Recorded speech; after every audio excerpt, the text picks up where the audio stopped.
John here from Great Lakes Country, and today we're making Coney dogs. But before we get into the cooking, we need a brief history lesson. Because the Coney dog is as rich in history and tradition in my hometown of Detroit as the cheesesteak is in Philadelphia.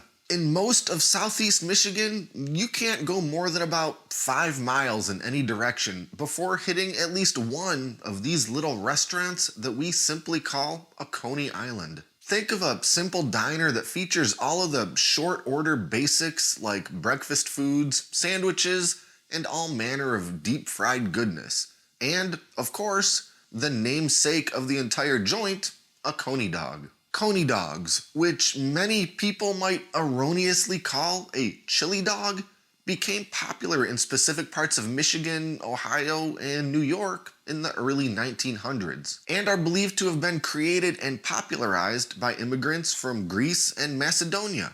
As for why they're all named after Coney Island in New York, well, there's a few different mixed opinions about that. But many believe it's because those Greek and Macedonian immigrants who arrived in the US via Ellis Island were inspired by the type of hot dogs sold at Coney Island, New York. As for what makes a Coney dog, well, that all depends on which Coney dog loving region you're from. Me, I'm from Detroit, so to my palate, there is no other Coney dog than the Detroit style. There's also Flint style, Kalamazoo style, Jackson style Coney dogs. These different styles mainly come down to the sauce or topping that goes on the dog, and Detroit style Coney dogs are topped with something that is called simply Coney sauce. And that's what we're making today. Coney sauce has a long and rich history in southeast Michigan, with just a few main brands dominating the Coney landscape in those parts. You've got the two Detroit originals, Lafayette Coney Island and American Coney Island, rival restaurants literally located next door to one another in downtown Detroit. Then you've got a whole bunch of other popular Coney Islands that have franchised and spread out all over the place. To name a couple, Leo's, Kirby's, and perhaps the most well-known of all the chains, National Coney Island. And while many of these Coney shops have their own homemade secret Coney sauce recipe, and many of the shops source their Coney sauce from one of a couple independent Coney sauce producers, they all have a sort of similar flavor profile and texture. Think of a beanless, somewhat thin but full-bodied meat sauce that has flavors reminiscent of chili. Anyhow, now that all of the non-Michigan viewers know what the heck we're even talking about here when I say Coney dog, we can actually make some. To make a bona fide Detroit-style Coney Island hot dog, we need 5 components. Number 1, natural casing hot dogs. Different Coney Island restaurants use different brands, and some even make their own. But my all-time favorite natural casing hot dog is a brand called Kogel's, which are made in Flint, Michigan. And by the way, Flint has its own style of Coney dog that's very different from a Detroit Coney, though it's said that a true Flint Coney dog absolutely requires the hot dog to be genuine Kogel's. I don't think you can get Kogel's everywhere in this country, but if they sell them in your town, use them. If not, go with the highest quality natural casing hot dog that you can get your hands on. Number 2, the bun. A Coney dog uses a pretty standard white hot dog bun. There are a couple companies that supply a lot of the Coney restaurants in Metro Detroit, but it's not an exact requirement. Basically, we just need a good, sturdy, non-pretentious hot dog bun, though the bun does have to be steamed, which makes it warm and perfectly pliable. Number 3, yellow mustard. Now everyone has their favorite brand, but something like a regular French's yellow mustard is just fine. I do have to disclose that I personally can't stand the taste of yellow mustard, so I gotta leave it off of any Coney dog I'm personally going to eat. I know that this is considered blasphemy, but I don't know what to tell you. Can't stand the stuff. Next, raw onion. An ordinary sweet onion is probably most common, just some good raw chopped onion. And number 5, the thing that no Coney dog can exist without, the Coney sauce. And again, this sauce has some similarities to chili, but it is not chili. That's why these are called Coney dogs and not chili dogs. Now, all of the famous Coney dog places use a Coney sauce that's made from what are basically secret family recipes. So the sauce I'm making in this video isn't a copycat of any particular brand, but it's a pretty good approximation of the flavor and consistency that a Metro Detroiter would expect from any legit Coney dog. I'll also mention that a couple of the larger Coney brands do sell their Coney sauce in various formats, such as this refrigerated log sold by National Coney Island. And I've never actually bought one of these or made one of these logs of National Coney Island Coney sauce before, so I can't vouch for how good it is compared to the stuff that you'd get at an actual National Coney Island restaurant. But anyway, I figured as part of this video, maybe I'll cook some of this up, do a little bit of a side-by-side comparison between the official stuff and my batch of Coney sauce. Anyhow, the Coney sauce is really the only thing we have to cook from scratch. So let's get into that now and take a look at the ingredients we'll be using to make it. First up, closest to me over here, we've got some good ground beef. Something like 80-20 is gonna work great. For the batch of sauce I'm making today, I'm using 1 pound of the ground beef. Next, we've got some beef tallow. And I'll mention that a lot of the original Coney sauce recipes actually call for something called beef suet for this. But I don't really know how to source suet, and the purpose it serves is to render down into tallow while cooking. So cutting out the middleman and just using some tallow is gonna work fine. Now, a couple slightly weird ingredients for our sauce. Again, some of the original family recipes are said to use cow heart that's been ground into somewhat of a paste. This apparently contributes to the texture and taste of the sauce. And again, I don't really have any spare cow hearts lying around to use for this. So a sort of bizarre substitution that actually works pretty well is a hot dog.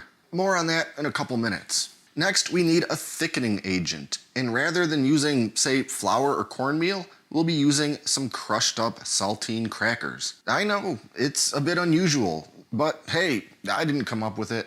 Then we've got a whole bunch of pretty normal ingredients.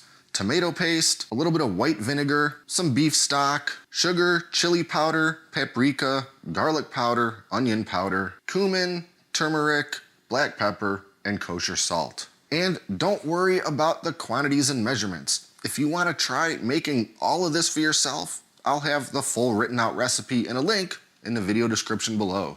And there's just a couple really small things we have to do before starting to cook all of this. First, as I mentioned, we need to take these couple of hot dogs and pretty much turn them into a paste. It's gonna be weird, it's not really gonna look especially appetizing, but when it's totally stirred into the Coney sauce, you're not gonna notice it. It's just gonna contribute to the texture and taste we're after. And I don't really know of a super delicate way to turn these hot dogs into paste. I guess I could get my food processor out, but it seems kind of silly to clean all the parts of a food processor just to kind of pulverize these couple little hot dogs. So I've come up with a slightly lower tech solution for this.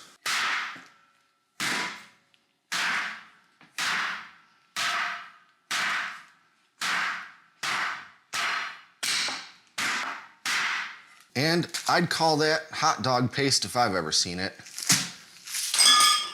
Next, we need to pretty much do the same thing with these saltine crackers. Although we're not going for a paste, we're pretty much going for something between crumbs and dust. But I don't see why the same technology wouldn't work just as well here.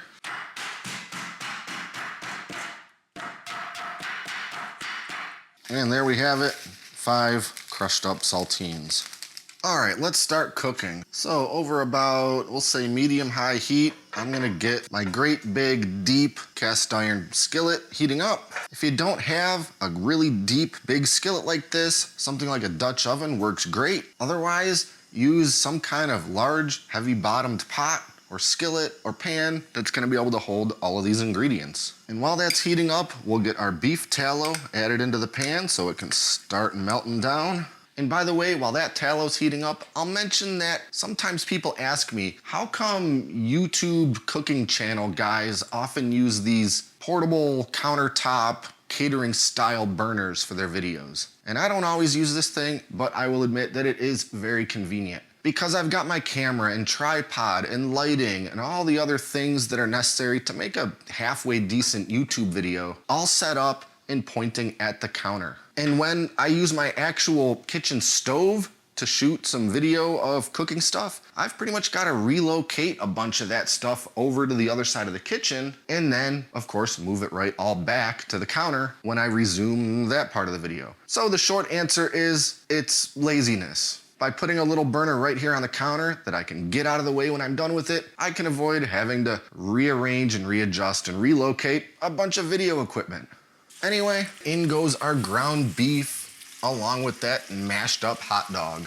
We'll just let all of this meat brown in that tallow for a few minutes, stirring regularly and chopping up the meat with a wooden spoon or potato masher or whatever works to make the ground beef particles all quite small. Once all of that meat is nicely browned and it's released a ton of that liquid fat, of course we have some of that melted tallow still in there for sure, we're going to strain all of that meat to separate all of that liquid fat from the meat itself. And I could do this with a little slotted spoon, but it's a lot quicker to use my big mesh strainer thingy. Just get all of that in there. I'll let all of that meat drain for just a minute, kind of giving it a little press to squeeze as much out as I can. Don't worry, we're not getting rid of this grease. This is a vital component to our Coney sauce. But as for the drained meat itself, that's going right back into the original skillet. I'll set this grease aside for just a minute, but we're coming right back to it because first we need to do a couple more things with the ground meat. You see how quick and convenient that was? I just moved that thing right back into place where I need it. How do you like that?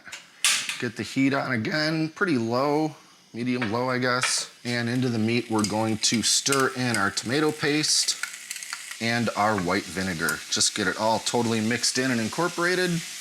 That's looking pretty good to me, so now we can set this whole skillet aside for a couple minutes because now we're bringing in a separate skillet back to about medium heat, and into that skillet goes all of that strained grease.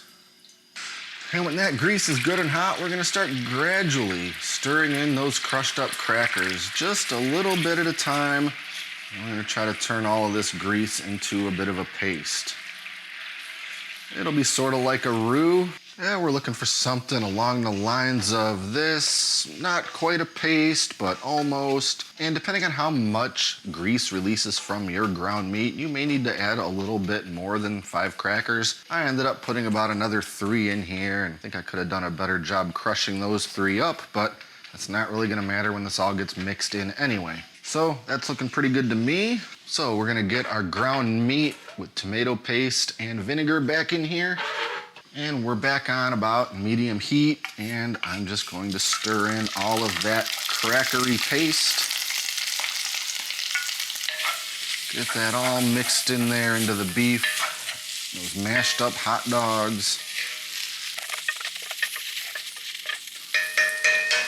Next, we're gonna add in all of those dry seasonings. The white sugar, chili powder, paprika, garlic powder, onion powder, cumin, turmeric, black pepper, kosher salt. We'll get all those stirred into that meat mixture. And now is when this kitchen is gonna start smelling insane. And finally, in goes our 1 cup of beef stock. And we may end up needing to add a little more beef stock as we go, depending on how our consistency is looking. Just right off the top, I'm thinking I'm probably gonna add a little bit more than this. About another 1/2 cup, we'll say. Get everything nice and stirred, and then we're gonna be reducing the heat to very low and letting this simmer. And we do wanna let it simmer with a lid on, and I'll check this every little once in a while and give it a stir, make sure everything's looking good. But basically, we're just letting this simmer now for the next 2 hours. And after 2 hours of simmering on very low heat, this is what we've got. It's looking great, it's smelling great. Remember, a Coney sauce isn't meant to be thick as mud like a Texas chili. It's a sauce. And while this right here would be perfectly delicious and proper to put on a Detroit Coney dog, there is one more little step I like to do.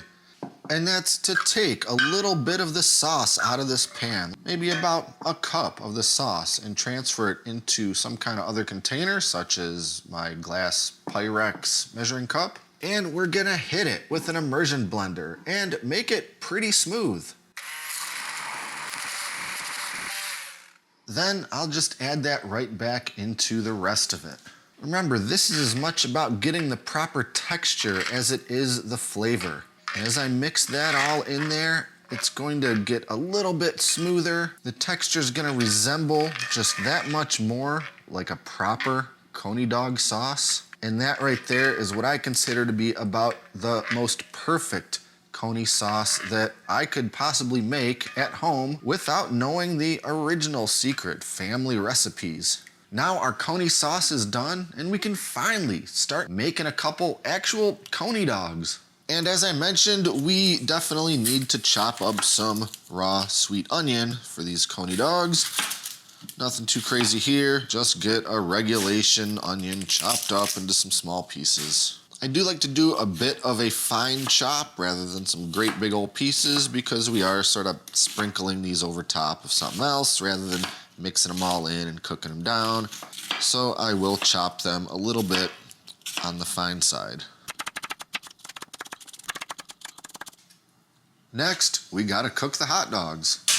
And at a Coney Island, they would be doing this on the flat top griddle. But I don't really need that much real estate just to make a couple dogs. So I'm gonna use a good, well-seasoned cast iron skillet. Get that heated up pretty low. And we don't need to really cook these hot dogs in oil, but I always do like to give it just a little bit of oil in the skillet when I'm working with cast iron, just to be extra sure. As for cooking technique, well, it's really simple. We're just gonna set in a couple dogs and we wanna cook them on sort of medium-low heat. We want them to get browned and heated all the way through, but we don't want them to burn and we definitely don't want them to split. So we're just gonna keep an eye on them, give them a little rotation every minute or two, and they'll cook up perfectly in just about 5 or 6 minutes. Yeah, some people boil their hot dogs. Grilling would be just fine, but if we're going for that authentic Coney Island restaurant dog, well, most of them are just using the flat top griddle. So we'll just keep an eye on these guys, make sure they don't burn, make sure they don't split, and in the meantime, we can get our buns steamed. And here's how we're gonna steam our buns. I've got my medium-sized stock pot, a little bit of water in there coming up to a boil, and I've got this steamer basket, which actually came with this particular stock pot, so it's gonna be perfect. And I've got my buns. These are just, I think, some ordinary ballpark brand white hot dog buns. And I'll just set them right here in the steamer basket, which itself started off dry. Put the lid on, let this whole thing steam for just a couple minutes. And if you don't have any means to steam buns, I mean, you could even just put some kind of grate over a saucepan or a little aluminum foil, steam them that way. But if you don't have anything that'll work, you know what? Microwaving them for a few seconds is a pretty decent alternative. And when our hot dogs have a little color all over them and they're heated through, they're looking plump, they're looking delicious, we can finally build a couple of Detroit Coney dogs. So first up, we've got our buns, freshly steamed, nice and warm, nice and pliable. Then in goes our grilled hot dogs. Then we're ladling over some of that Coney sauce. And don't be cheap on this step. Totally cover that dog. We don't have to make a huge mess and have it running off every side of it onto the plate. But this sauce is the star of the show. We want to make sure we got plenty of it on there. Next up is the yellow mustard, and like I said, I can't stand it, but I'm trying to show how to build the most authentic Detroit Coney as possible, so I gotta use it. We're just gonna do kind of a one single thick line of mustard right down the middle. We're not doing squiggles, we're not doing zigzags, we're just going right down the middle. And by the way, make sure mustard is room temperature or warmer. I've actually had mine heating up in a little saucepan for a few minutes because who wants a freezing cold line of mustard on an otherwise hot dog? Plus, it's gonna help distribute onto that Coney sauce just a little bit better. And lastly, the onion. Again, we don't want to cheap out on the onion. I'm not going to use the word smothered, but we want to make sure that there's plenty on there. Probably more than you'd think to use, but that's authentic. And there you have it. If anyone's ever made a more authentic Detroit Coney dog at home, well, I've never seen it. But before I take a bite, of course, I've got to make my own Coney dog that doesn't have any of the mustard on it. But don't worry, none of this is going to waste. Honey, I've got a couple disgusting mustard dogs ready for you. Okay, be there in a minute. All right, steamed bun, Kogel's hot dog, Coney sauce, lots of onion. Now we eat. And by the way, don't let anyone tell you that it's not considered proper etiquette to eat a Coney dog with a knife and fork. You absolutely can, and that's almost exclusively how I eat mine. But for the sake of a video, why not make an absolute mess of myself and try doing it the old-fashioned way?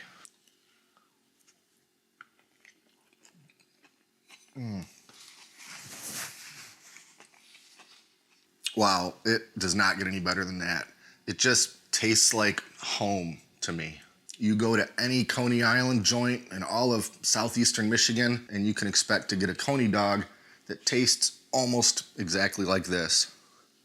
Absolutely delicious and an incredibly accurate representation of what a Detroit-style Coney dog should taste like. Everything about it was just right. The steamed bun, the sauce, the raw onion, and, well, not the yellow mustard. So, I don't know. Sorry, Detroit.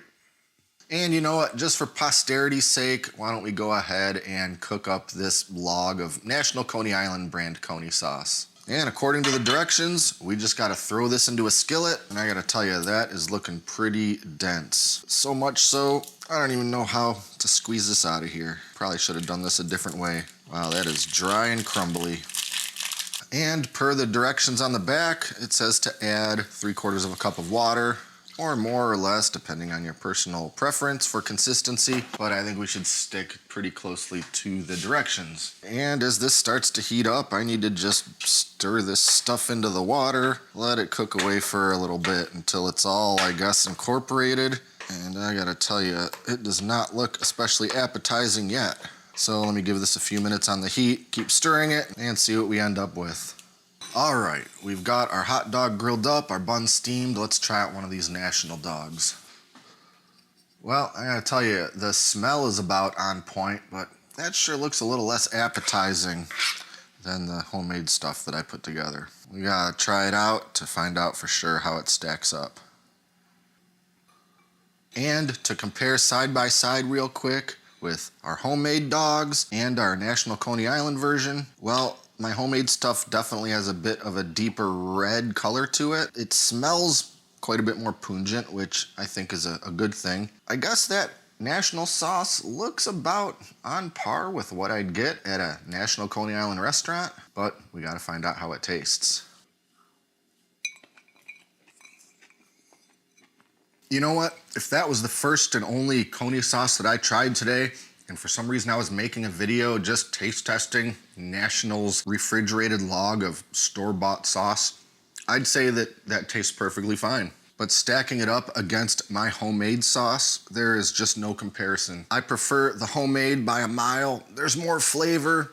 The texture's a little better. It's not quite so pureed and homogeneous. You can actually tell that there's some meat in there. But really, it all comes down to that flavor. And it's my humble opinion that this homemade recipe is leaps and bounds better than the National sauce that I bought in that tube. That being said, if you're ever around a National or any of these other Coney Islands and you've never stopped by and had one, go in there, get a Coney dog, because at least then you'll know what your benchmark is against which your eventual homemade version will compare. Anyway, if you like chili dogs, I think you'll probably love a Detroit Coney dog. And for all of you folks who are maybe from Southeast Michigan but moved elsewhere, both you and I know that sometimes you daydream about eating an original Detroit-style Coney. So now you've got the recipe, you can make it all yourself from pretty readily available ingredients.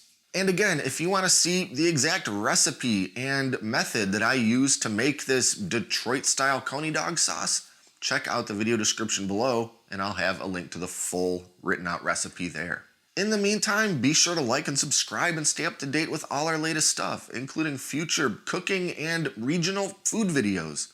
Thanks for watching, and until next time, I'm John, and this is Great Lakes Country.